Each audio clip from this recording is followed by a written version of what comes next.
carpas para la gente, para los niños, porque todos estamos en intemperie acá. Necesitamos comida más para los niños y para los ancianos abrigos.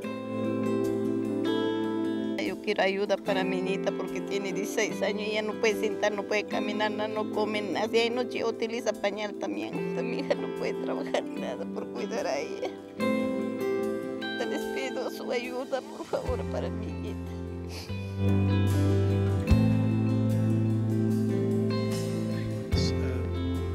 To the Mariners Church and to the Pastor Kenton Bishore and all those who are helping with the disaster in Peru, I want to say thank you.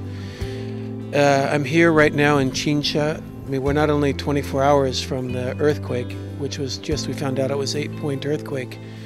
I'm standing with the Secretary of State of Peru, Dr. Garcia Belaunde. Dr.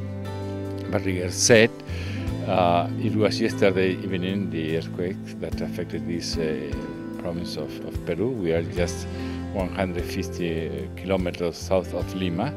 We are still in the coast. And we found here that the houses of the people have been destroyed in so many areas.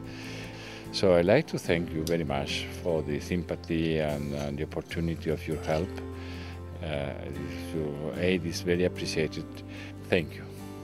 As you can see, the houses, the biggest need that we found so far isn't the medical needs, what we came prepared to help with, but it's more that the houses are falling apart and they need urgently construction materials to get the houses back in shape so the families could live.